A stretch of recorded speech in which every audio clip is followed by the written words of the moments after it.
Oceans and disasters. What if I told you? The winds you feel on your face and the storms that shake entire cities all begin their journey in the ocean.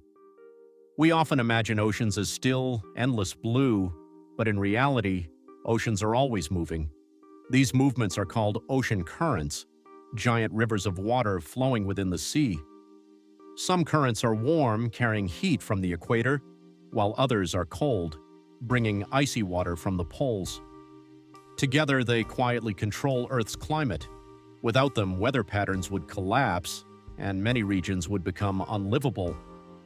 But what makes these massive waters move? The answer lies above, in the winds.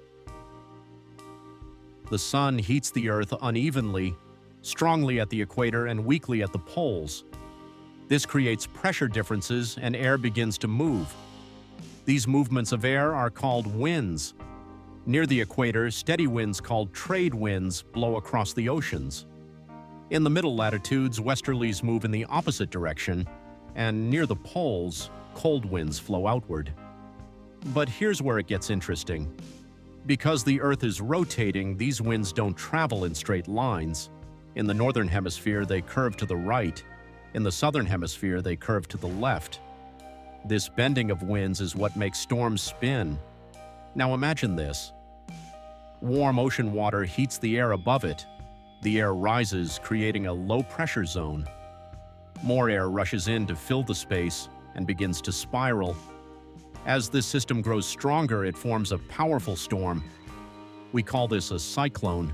Depending on where it forms, the same storm has different names. In the Indian Ocean, it is called a cyclone. In the Atlantic Ocean, it is called a hurricane.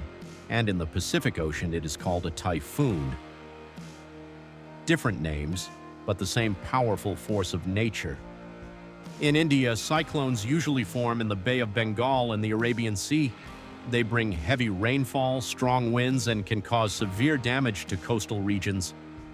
Events like Cyclone Amphan and Cyclone Tauktae remind us how powerful these systems can be, and sometimes the ocean's force goes even deeper. A tsunami triggered by an earthquake under the sea can travel thousands of kilometers across the ocean before striking the coast.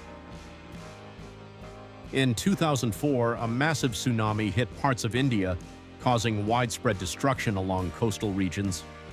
From gentle winds to powerful currents to devastating storms.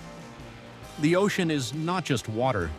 It is a dynamic system that controls weather, climate, and life on Earth. And the more we understand it, the more we realize how deeply connected we are to it.